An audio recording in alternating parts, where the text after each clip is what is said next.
Bihar board वर्ग 8 का गणित अध्याय 1 परमेय संख्याएं, इसे अंग्रेजी में रेशनल नंबर भी कहते हैं। इसका पहला है प्राकृत संख्या, जिसे अंग्रेजी में नेचुरल नंबर कहते हैं। इसका परिभाषा है गिनती की संख्या को प्राकृत संख्या कहते हैं। 1 2 3 4 5 6 7 ... और आगे अनंत तक इसका उदाहरण है। अगला है पूर्ण संख्याएं, इसे अंग्रेजी में होल नंबर कहते हैं। अभी जो प्राकृत संख्या हम पढ़े हैं, उसी में अगर हम शून्य को मिला देते हैं तो वह पूर्ण संख्या का परिवार बन जाता है। इस प्रकार पूर्ण संख्या का उदाहरण है 0 1 2 3 4 5 6 7 ... अगला पूर्णांक संख्या, जिसे अंग्रेजी में हम इंटीगर नंबर्स कहते हैं। इसको जानने से पहले हम जानते हैं ऋणात्मक संख्या। ऋणात्मक संख्याएं लगभग आप सभी जानते होंगे, जैसे -1 है, -2 हुआ, -5 हुआ, ये सब के सब ऋणात्मक संख्या है, जिसे कर्ज के रूप में जाना जाता है, वह ऋणात्मक संख्याएं हैं, अर्थात ऋण। इसको यदि हम पूर्ण संख्या में मिला दें तो पूर्णांक संख्या का परिवार बन जाएगा। अगला है परिमेय संख्या।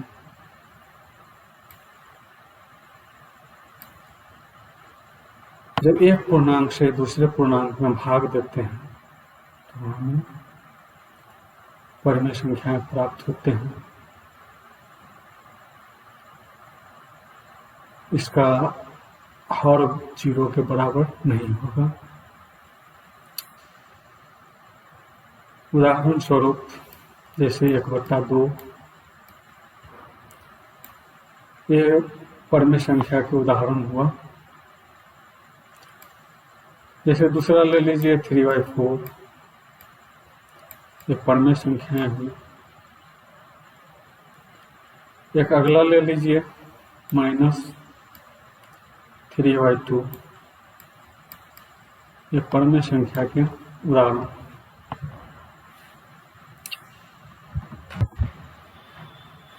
अब हम आगे बढ़ते हैं।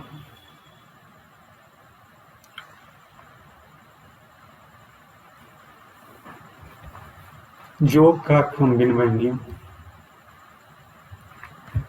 देखिए, कोई बड़ी बात नहीं है। योग का क्रम विनिमय नियम बहुत ही आसान है। उदाहरण के रूप में 5 + 7 = 7 + 5। क्या किया गया है इसमें? सिर्फ जो 5 हम पहले लिखे हुए थे उसको यहाँ पर बाद में लिखे, और जो यहाँ बाद में लिखे थे उसको यहाँ पहले लिखे, अर्थात क्रम को बदल दिए। इसके स्थान को हम बदल दिए, पहले को बाद में और बाद को पहले। चूंकि चिन्ह है यहाँ पर प्लस का, इसीलिए इसको हम योग का क्रम विनिमय नियम कहते हैं। ठीक उसी प्रकार से अगला है गुणा का क्रम विनिमय नियम। सेम वही चीज है, इसमें सिर्फ प्लस की जगह पर गुना हो गया है, इसीलिए इसका नाम गुना का क्रम विनिमय नियम। आगे बढ़ते हैं, योग का साहचर्य नियम। 3 संख्या 2, 4, 6। अब यहाँ देखिए 2 और 4 को कोष्ठ के बीच में रखें। जैसा कि हम लोग जानते हैं कि कोष्ठ का काम पहले होता है, यानी 2 और 4 इस दोनों को जो योग का काम करेंगे वो पहले करेंगे और 6 को बाद में। सेम वही संख्या यहाँ भी है 2, 4, 6, लेकिन यहाँ क्या किया गया है कि देखिए यहाँ पहले 2 को हम कोष्ठ के अंदर रखे थे और यहाँ क्या किए हैं, अंतिम जो 2 है उसको हम कोष्ठ के भीतर रखे हैं। स्पष्ट है कोष्ठ का काम हम लोग क्या करते हैं, पहले करते हैं। तो यह अब जो यहाँ पर हम 2 और 4 को पहले जोड़ किए थे, यहाँ पर 6 और 4 को पहले हम क्या करेंगे, जोड़ेंगे। तो यही है योग का, चूंकि यहाँ पर चिन्ह दिया हुआ है योग का, इसीलिए यह योग का क्रम विनिमय नियम हुआ। ठीक उसी प्रकार से है, अगला है गुणा का साहचर्य नियम। सेम वही चीज है, जैसे यहाँ 2 और 4 को कोष्ठ के अंदर रखे हैं, शुरू 2 को हम क्या किए हैं, पहले इसका क्रिया किए हैं। यहाँ पर भी वही चीज है, 3 और 6 इस दोनों को क्या करेंगे, हम कोष्ठ में रखे हुए हैं, इसलिए इसका गुना पहले करेंगे और इस दोनों का गुना होने के बाद हम 9 से गुना करेंगे। यहाँ पर क्या किया गया है कि 3, 6 पे जो पहले किए थे सो नहीं होकर यहाँ पर अंतिम 2 6 और 9 इसको कोष्ठ के अंदर रखेंगे। स्वाभाविक है कि कोष्ठ के अंदर है तो उसका काम पहले होगा और फिर उसको हम 6 और 9 को पहले हम इसका गुणा करने का प्रक्रिया जो होगा उसको हम पहले करेंगे। तो यही चीज है गुणा का साहचर्य नियम। और यहाँ चूंकि सिर्फ सेम चीज वही है, आप लोग इसको आसानी से याद रख सकते हैं। यहाँ पर चूंकि योग का चिन्ह दिया हुआ है इसलिए इसको योग का साहचर्य नियम करते हैं, और चूंकि यहाँ गुणा का चिन्ह दिया हुआ है इसलिए इसको हम गुणा का साहचर्य नियम करते हैं।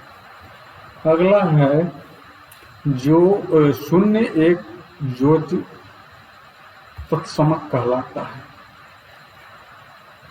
कहने का मतलब है 0 को अगर हम किसी भी संख्या में जोड़ेंगे तो वह उतना ही संख्या प्राप्त होता है।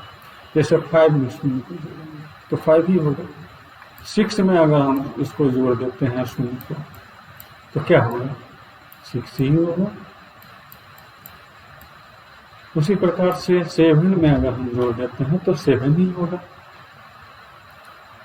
तो यही है 0 का जो तत्समक। अब है एक गुणात्मक तत्समक। कहने का मतलब है 1 को अगर हम किसी भी चीज से गुणा करेंगे तो वही संख्या होगा, जिस संख्या से हम गुणा करेंगे वही संख्या आएगा। यहाँ पर देखिए उदाहरण के रूप में 7 को अगर 1 से गुणा किए हैं तो 7 ही होगा। 8 को अगर हम 1 से गुणा करते हैं तो क्या होगा, 8 ही होगा।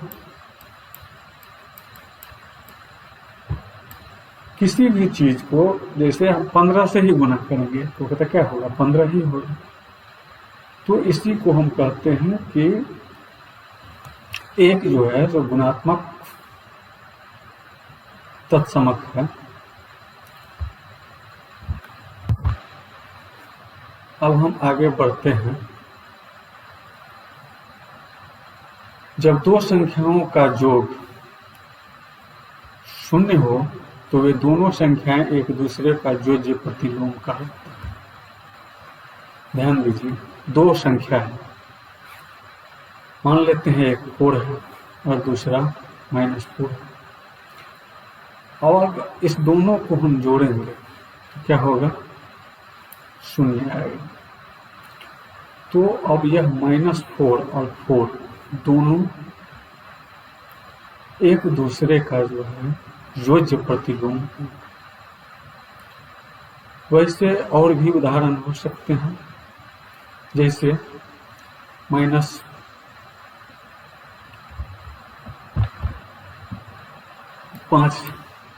को अगर आप जोड़ते हैं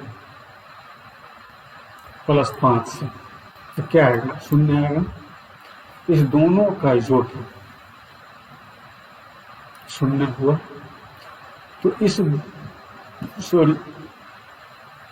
-5 को हमको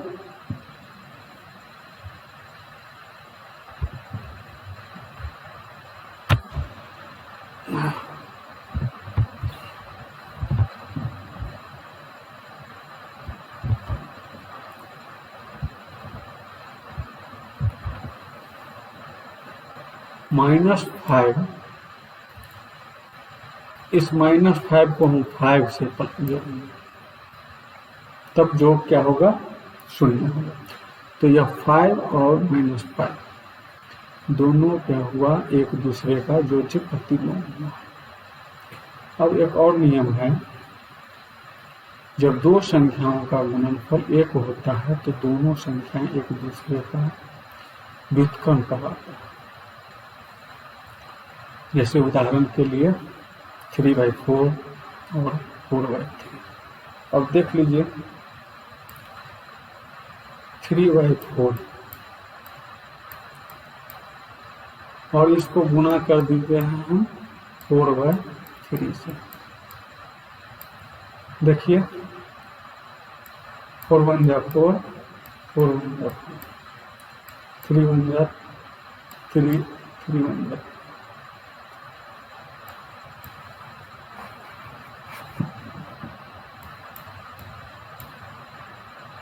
इसको देखिए 1 क्या हुआ, 1, इसको काट देते हैं, 1 = 1।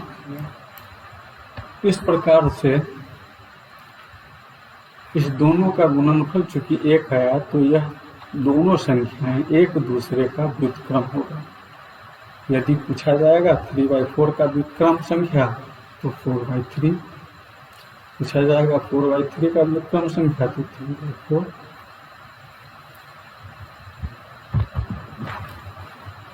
अब एक नियम है वितरण नियम, या इसे बंटन नियम कहते हैं। देखिए 3 संख्या लिया गया है, 4 × 3 + 4।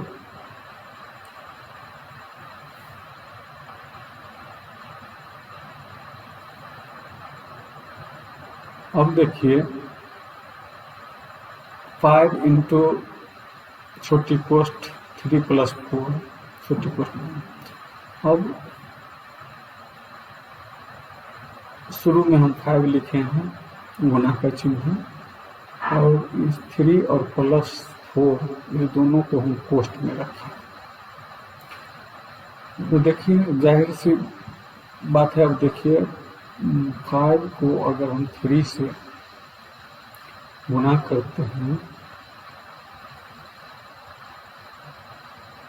इसके बाद यहाँ चूंकि प्लस का निशान है तो यहाँ प्लस का निशान दिए, और इस 5 को फिर 4 से क्या करना होगा, गुणा करना होगा।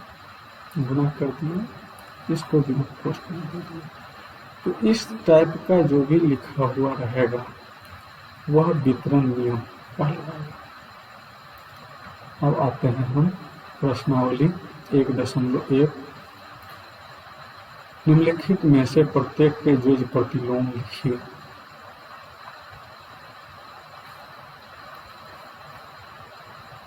इसका योज्य प्रतिलोम लिखना है।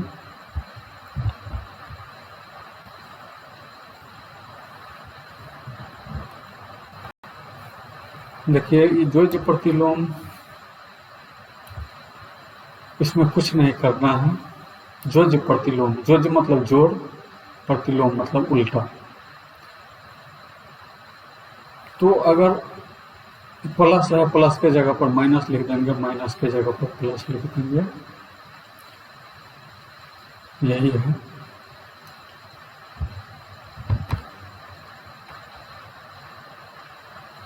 इसको ऐसे देखिए कि 2/3 था, तो -2/3, 25/9 -25/9, -16, तो माइनस है तो इसको +16 कर देंगे, और -15/8 है तो यहाँ 15/8 लिख देंगे। अब आगे है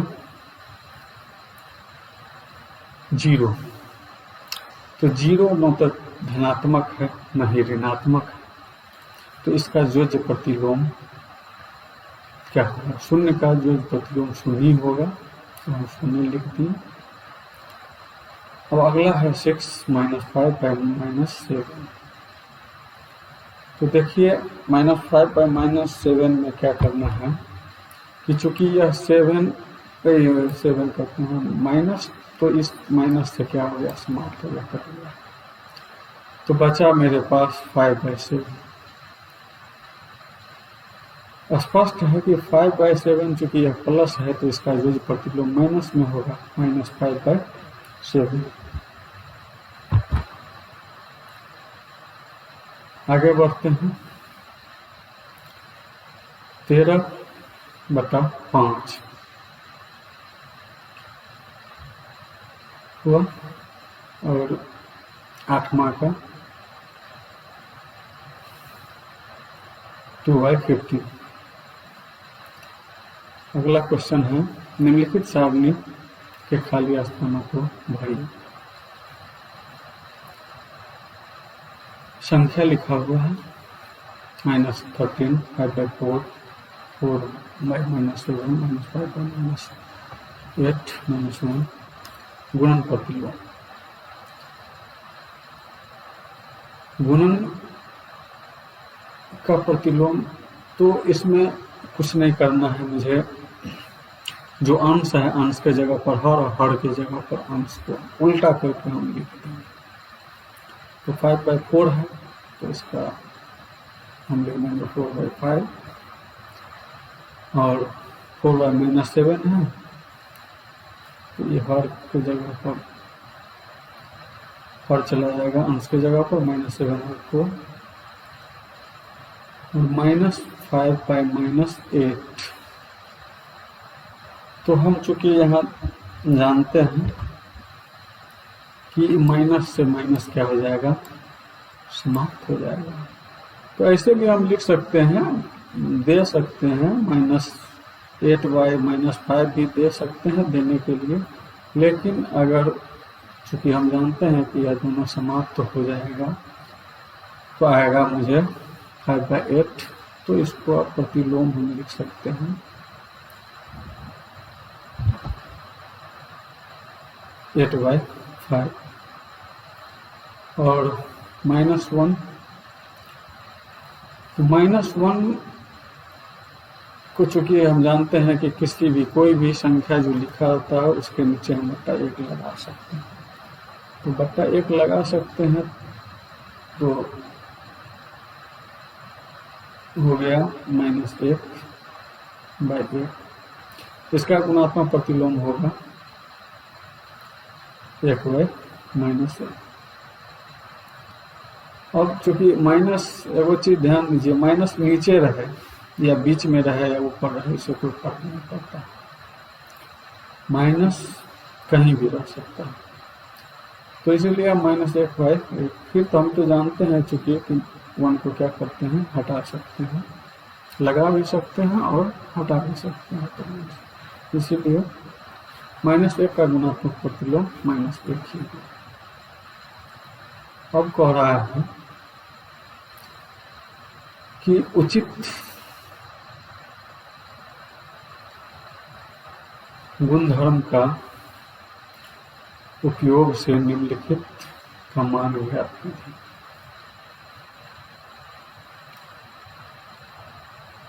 4/3 plus 3/5 plus minus 3/7 plus minus 11/5 equal to 4/3 plus minus 2/3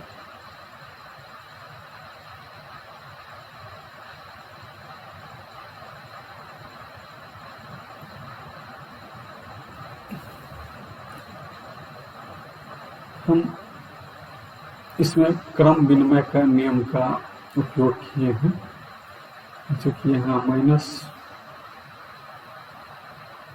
हर दोनों का सेम है, इसको हम यहाँ ले आए हैं। और यह 3/5 और माइनस प्लस का निशान और minus 11/5 is equal to 4/3 plus minus minus होता है,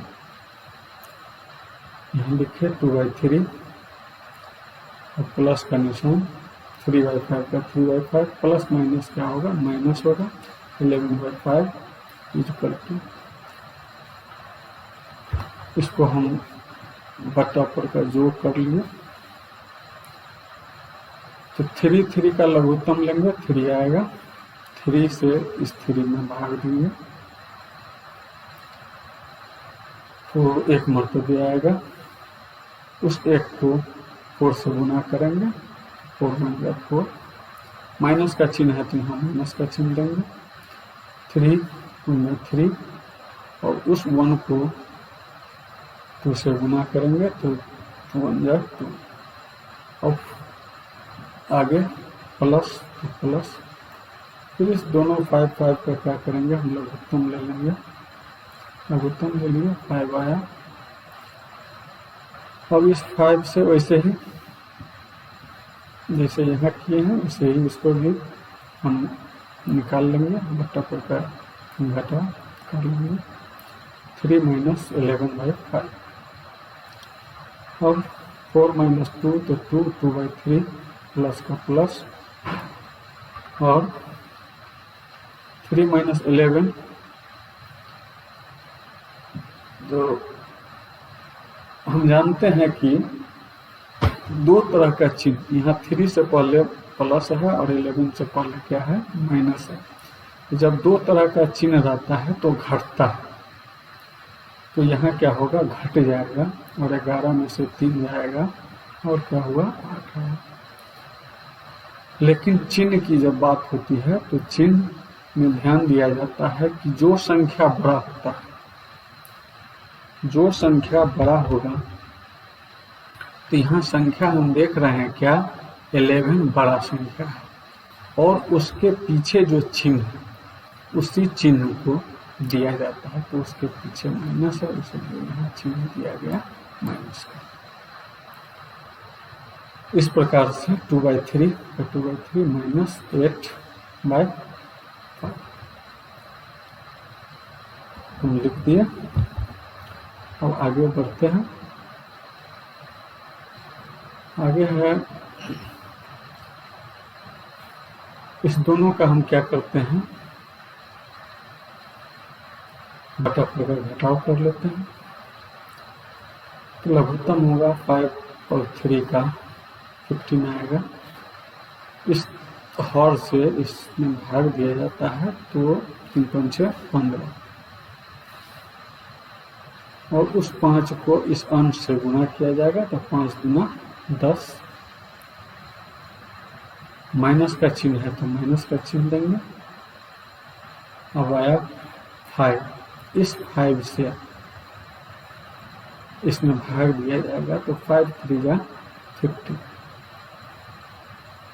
उस 3 को इस 8 से हम गुना कर देंगे तो 8 × 3 = 24। इस दोनों को घटा लेंगे, अभी हम घटाए हैं और देखे हैं कि 2 तरह का चूंकि चिन्ह है, यहाँ प्लस है तो प्लस को हम लिखते नहीं हैं, माइनस को हमेशा लिखते हैं लेकिन प्लस को लिखते नहीं हैं। तो प्लस को नहीं लिखते हैं, इसलिए यहाँ नहीं लिखा हुआ है, लेकिन यहाँ छुपा हुआ नहीं लिखा जाता है प्लस, लेकिन यहाँ छुपा हुआ है, यहाँ प्लस है। इसको हम प्लस नहीं लिखने के बावजूद भी हम समझेंगे कि यहाँ प्लस। आपको बताने के लिए हम यहाँ पर एक चीज़ बता देते हैं कि जैसे हम उदाहरण ले लेते हैं 5। अब इसमें देखिए 5 में बहुत कुछ छुपा हुआ है जिसको कि हम लोग नहीं लिखते।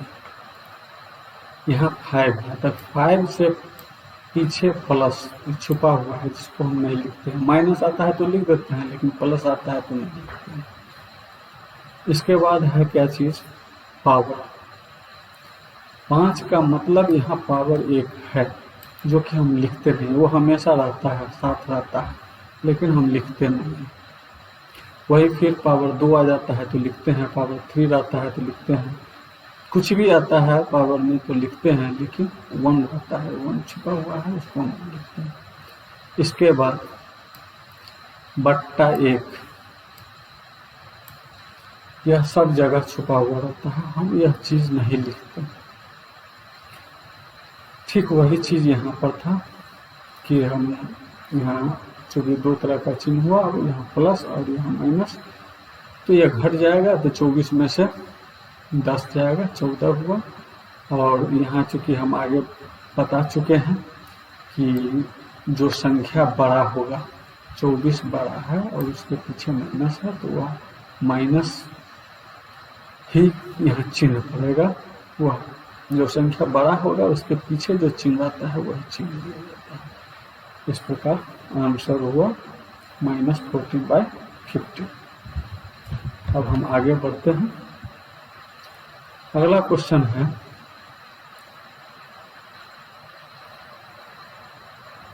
(2/5 इंटू छोटी कोष्ठ -3/7 -1/6 गुने 3/2 प्लस 1/14 गुने 2/5 इक्वल टू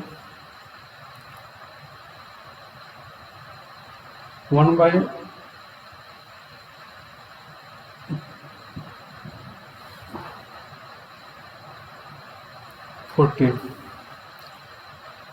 अब हम क्रम को चेंज कर दिए हैं, क्रम बदल दिए हैं, तो 1/14 इंटू 2/5 इसको हम पहले ले लिए हैं। इसके बाद 2/5 इंटू छोटी कोष्ठ -3/7 इसको ले लिए। अब लास्ट में जो यह बच गया, इसको हम अंत में यह जो बच गया इसको हम लेते हैं -1/6 इंटू 3/2। क्रम विनिमय नियम के द्वारा हम क्रम को बदल सकते हैं। अब आगे है इक्वल टू, देखिए ये 1/14 इंटू 2/5 यह एक पद हुआ, और 2/5 इंटू -3/7 यह दूसरा। अब देखिए 2/5 यहाँ भी है और 2/5 इस पद में भी है, दोनों में है 2/5। तो जब चूंकि दोनों में है तो हम 2/5 को क्या कर लेते हैं, कॉमन ले लेते हैं। जो दोनों में रहता है उसको हम लोग कॉमन ले लेते हैं, तो वह उसको निकाल लेते हैं, बाहर निकाल लेते हैं, चूंकि वह दोनों में रहता है। और जो बच जाता है उसको हम छोटे कोष्ठ के अंदर लिख दिए। तो 2/5 तो चूंकि कॉमन ले चुके हैं, तो 1/14 और चिन्ह है प्लस का, तो प्लस, और यहाँ बचा -3/7, तो -3/7 माइनस जो 1/6 और 3/2 जो बचा उसको लिखिए is equal to 2/5 into 1/14 1/14 plus minus तो माइनस होगा 3/7 छोटी कोष्ट बंद माइनस सेम 1/6 इंटू 3/2 आगे 2/5 इंटू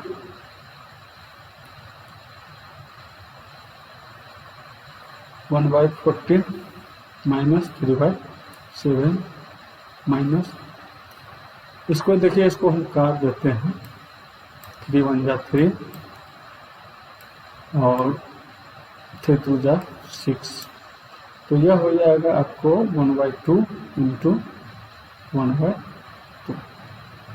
आगे बढ़ते हैं इक्वल टू 2/5 का 2/5 इस दोनों को क्या कर लिए हम बट्टा पर का घटाव कर लिए बटा पर का घटाव तो 14 और 7 का लघुत्तम लेना पड़ेगा तो लघुत्तम ले लिए हम 14 है अब इस 14 से इस 14 में हम क्या करेंगे भाग देंगे तो 1 मल्टीप्लाई आएगा उस 1 को इस 1 से गुना करेंगे तो क्या आएगा 1 आएगा अब यहाँ माइनस का चिन्ह है तो हम यहाँ माइनस का चिन्ह क्या कर दिए दे दिए अब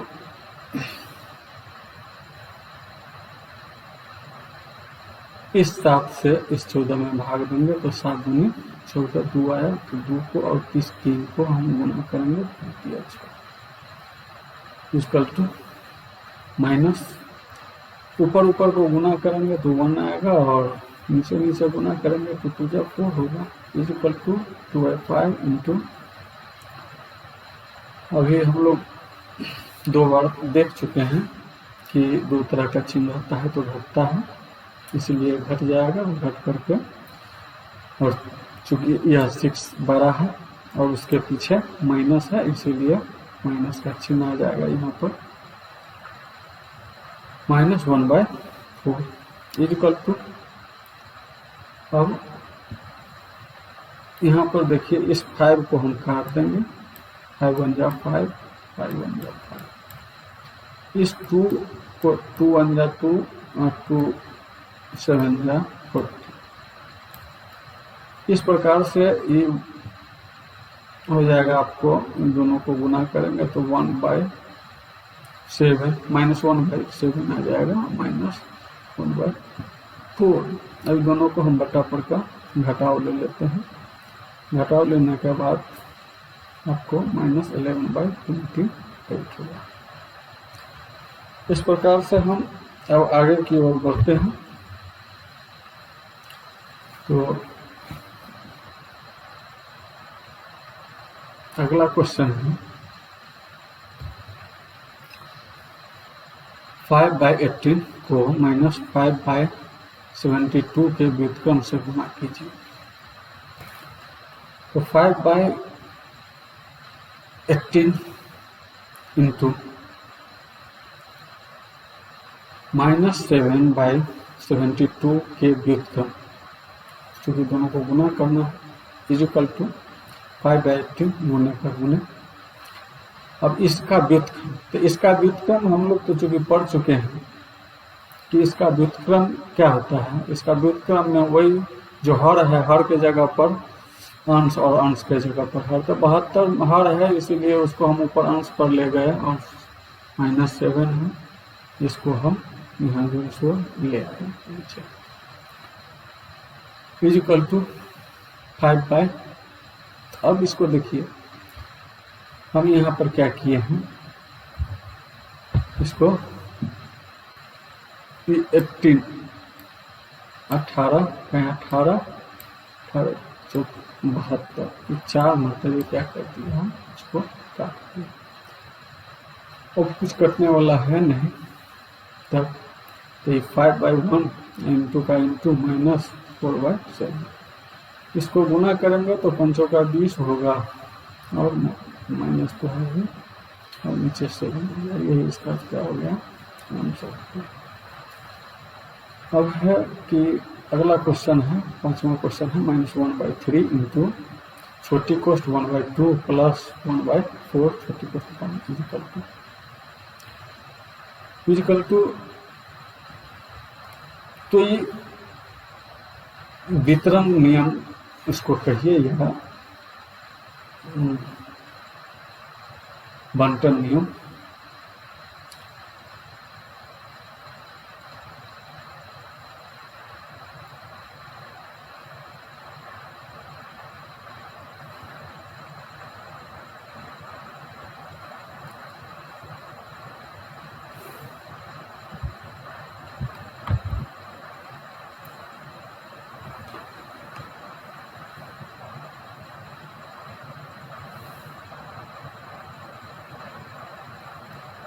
तो हम लोग यहाँ देख लेते हैं 5वां क्वेश्चन को।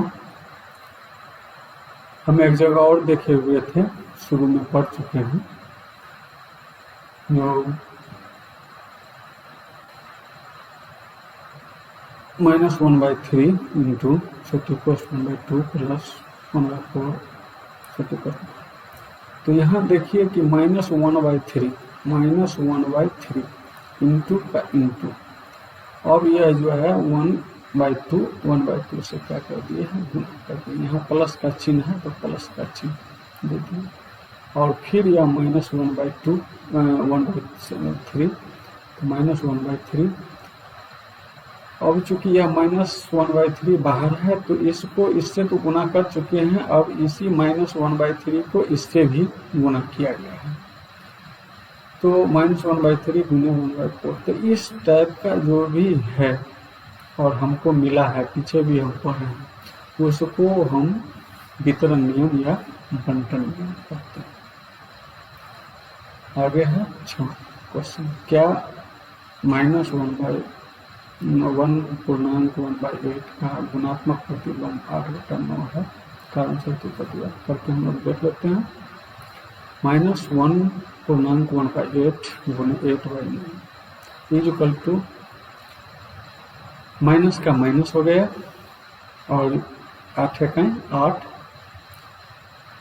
और उस 8 में इसको जोड़ दिया जाता है तो 8 9 हो जाता है, 9/8 हो जाएगा गुने। कह रहा है इतना का गुणात्मक प्रतिलोम।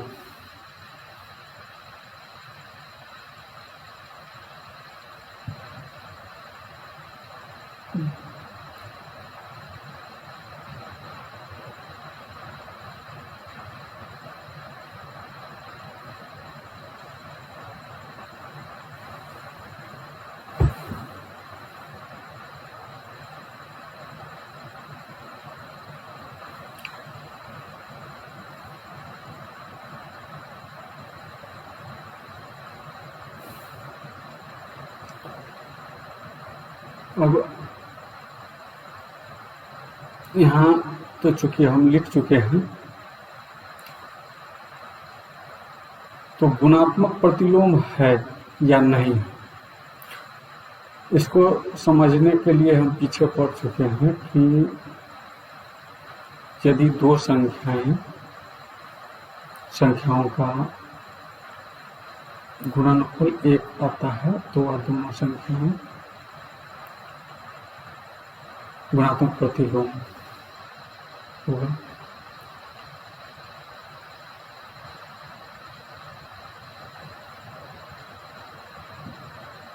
तो -1/8 गुने 8/9,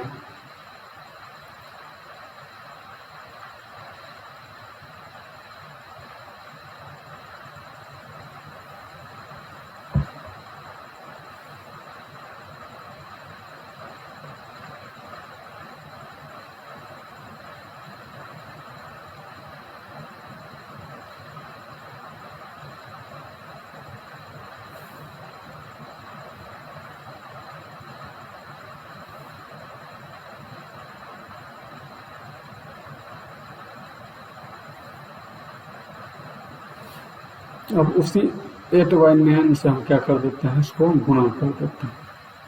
देख लेते हैं गुणा करके, अगर 1 आ गया तो इस 8 से ये 8 चला गया, इस 9 से 9 चला गया, तो -1 बटा एक, इसको एक को हटा देते हैं, माइनस एक आया। अब यह एक के बराबर नहीं है, इसीलिए इसका यह गुणात्मक प्रतिलोम नहीं होगा। अब आगे हम बढ़ते हैं। अगला क्वेश्चन है, क्या 3×1/3 का गुणात्मक प्रतिलोम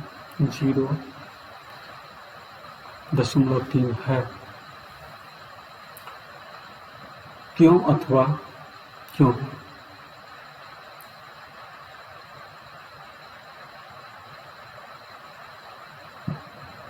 तो इसका गुणात्मक प्रतिलोम है कि नहीं है, हम करके देख लेते हैं। 3×1/3 गुने 0.3 इक्वल टू 3×3=9, 10/3 गुने। और देखिए, हम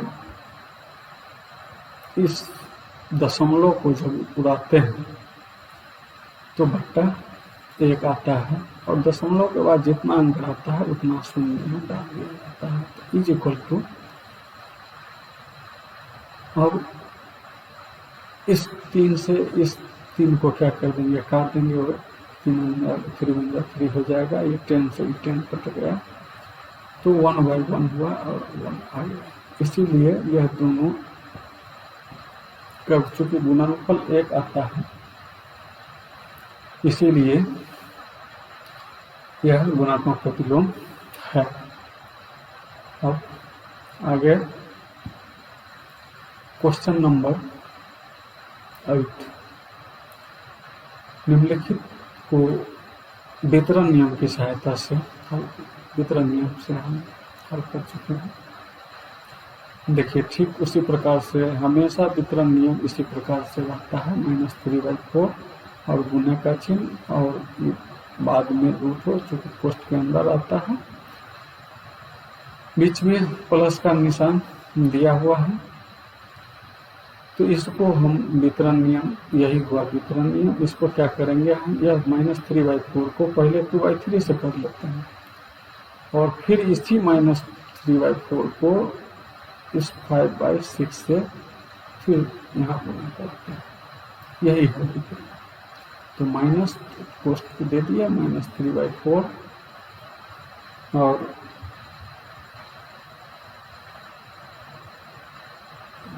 -3/4 इंटू 2/3 है, तो 2/3 लिख दिए, छोटी पोस्ट बंद हो गया। चूंकि यहाँ प्लस का चिन्ह है, तो यहाँ प्लस का चिन्ह दे दिया, फिर छोटी पोस्ट शुरू, यही फिर -3/4 लिखना पड़ा, और चूंकि यहाँ गुना का चिन्ह है, तो गुना का चिन्ह दे दिए। अब यहाँ -5/6, तो -5/6 लिख दिए। अब बराबर, अब देखिए इस 2 से तो क्या हो गया आपका, ये 2 से कट जाएगा, 2 × 2, और ये 2 जा क्या हो गया, 4 हो गया। और ये 3 से क्या हो गया, ये 3 क्या हो गया, कट गया। अब देखिए, इस दोनों को हम गुना कर देते हैं, तो -1/2 क्या आ गया, 2 आ गया। यह प्लस का चिन्ह है, तो यह प्लस हो जाएगा। और देख लीजिए यहाँ पर, चूंकि ये भी कटेगा, तो 3 × 3, और ये 3 × 6 हो गया। अब इस प्रकार से -1/4 इंटू यह हो गया -5/2। अब इक्वल टू -1/2 प्लस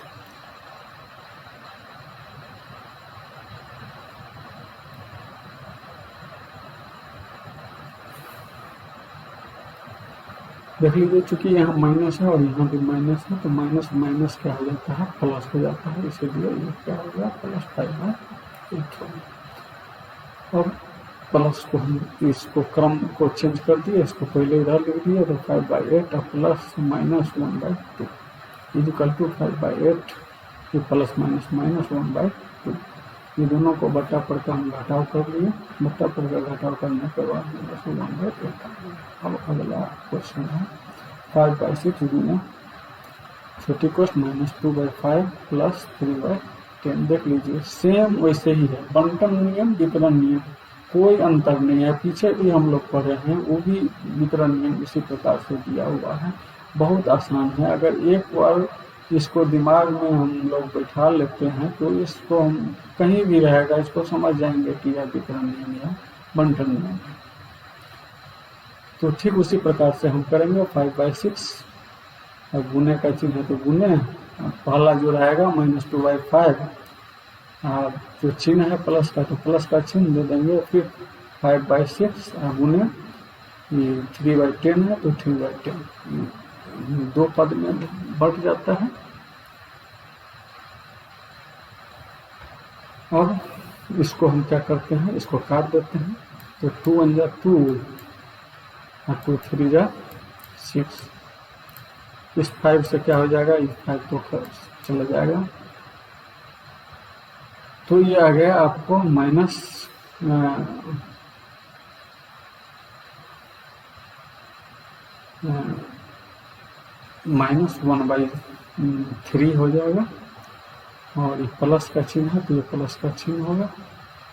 इसको भी ऐसे ही काट देंगे हम, 5 1 जा 5 और 5 2 जा जो है सो 10 हो जाएगा और 3 1 जा 3 और 3 2 जा 6 हो जाएगा। तो इस हिसाब से ये 1/4 हो गया। अब इस 1/4 को हम पहले लिख लेते हैं, तब है चूंकि ये भी तो माइनस माइनस क्या हो जाएगा, प्लस हो जाएगा।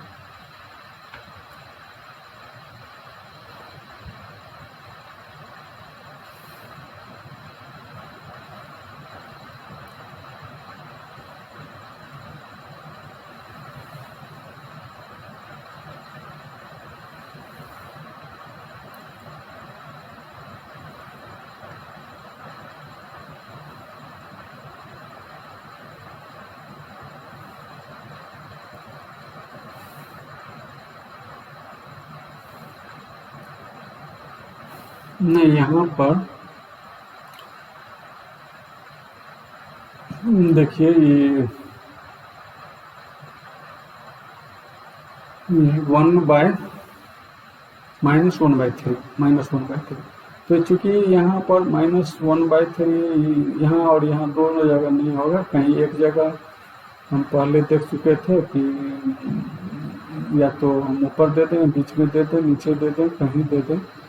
तो चूंकि दो जगह नहीं होगा, एक जगह यह जो है सो को माइनस ज़्यादा है और गलत है, नहीं होगा।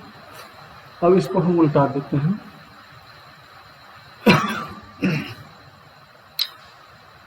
(1/4) -1/3। इसको क्या कर लिए हम, बटा पर का घटाव कर लिए तो आपको -1/12 आंसर होगा। अब अगला जो क्वेश्चन है हमारा और लास्ट क्वेश्चन है, कहता है कि मिलान करने के लिए, तो हम लोग जो चीज़ पढ़ चुके हैं वही है। देख लीजिए स्पष्ट है कि -1/2 और ये पहले जो था उसको बाद में लिख दिया, और यहाँ जो बाद में है 3/4 इसको पहले लिख दिया। तो यह क्या हो गया, जोग चूंकि है चिन्ह, इसलिए जोग का हो गया क्रम विनिमय, पहले का बाद में का पहले कर दिया, इसलिए जोग का क्रम। इसके बाद सेम वही चीज़ यहाँ भी है, देखिए 5/6 और 5/6 पहले था बाद में लिख दिया, और 4/7 पहले बाद में उसको पहले लिख दिया। तो यह गुना का क्रम विनिमय में शो हो गया, हमेशा वही रहता है, कोई परिवर्तन नहीं होता है, सिर्फ याद रखने की बात है, याद रखिएगा तो कोई अंतर नहीं है। अब देख लीजिए यह जो है सो आपको जोग है, जोग का क्या हुआ, यह सासर्ज नियम। पहले दो को क्या करते हैं हम कोष्ठ के अंदर लिख देते हैं, और अंतिम वाले 3 गो पद है उसमें 2 गो को पहले क्रिया कर लेते हैं, उसको छोटी कोष्ठ के अंदर रखते हैं, और बाद में क्या करते हैं हम, जो शुरू वाले को छोड़ देते हैं, अंतिम जो 2 रहता है उसको हम छोटी कोष्ठ के अंदर रख लेते हैं। तो यही है जोग का सहस्त्र नियम, या जोग है इसलिए जोग का सहस्त्र नियम। अगर यहाँ पर चिन्ह गुना रहता तो वह गुना का सहस्त्र नियम होता। वह सेम है। इसके बाद है संबरक नियम। संबरक नियम होता है कि अगर चूंकि ये दोनों संख्या क्या है, परिमेय संख्या, तो परिमेय संख्या है तो संबरक नियम हुआ कि अगर दो परिमेय संख्या को हम जोड़ेंगे तो परिमेय संख्या ही प्राप्त होगा। यही संबरक नियम कहलाता है। आगे है 5वां में देखते हैं। अभी हम बोले थे कि यहाँ पर कि अगर चूंकि यही प्लस है तो क्या होता है कि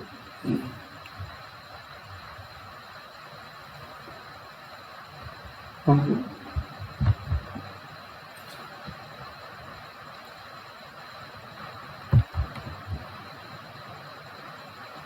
यहाँ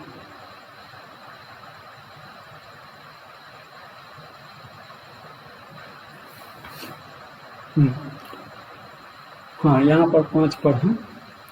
तो हम इससे पहले 3 में बात कर चुके हैं कि यही अगर गुना, सेम चीज देख लीजिए, जो तीसरा में है वही सेम चीज है, सिर्फ चिन्ह का अंतर है।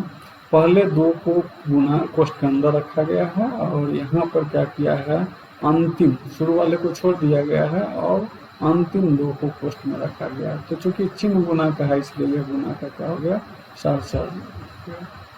अब देख लीजिए 6 में है -5/4 प्लस 0।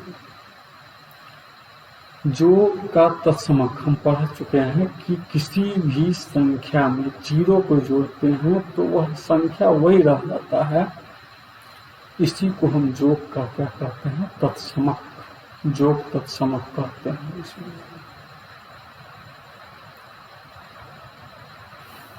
आगे है 7वां क्वेश्चन है -8/3 × 1 = -8/3। यह है गुणा का तत्समक नियम है कि गुणा किसी भी संख्या में अगर हम 1 से गुणा करते हैं तो वह संख्या नहीं बदलता है, वही संख्या रह जाता है। इसी को हम गुणात्मक तत्समक कहते हैं। और 8वां क्वेश्चन है वितरण नियम। वितरण नियम देख रहे हैं हम अभी जितना भी पढ़े हैं सब में सेम वैसे ही आता है कि शुरू में एक संख्या रहता है, गुना का चिन्ह होता है, छोटी कोष्ठ होता है। इस छोटी कोष्ठ के अंदर 2 संख्या है, बीच में जोग का चिन्ह रहता है। पहले वाले को इससे पहले वाले से गुना कर दिया जाता है, फिर जो चिन्ह रहता है यहाँ चिन्ह दे दिया जाता है। फिर 5/2 है, इसको फिर दूसरे वाले से क्या करते हैं, गुना किया जाता है। तो यह वितरण नियम है और यह से बंटन नियम भी कहते हैं, ये हम देख चुके हैं। और सेम वैसे रहता है, एक बार अगर ध्यान में अगर आ गया तो कभी भी भूलने का नहीं है, सेम आता है, कोई अंतर इसमें नहीं पड़ता है। आप समझ सकते हैं इसको। अब है 5/3 और 3/5।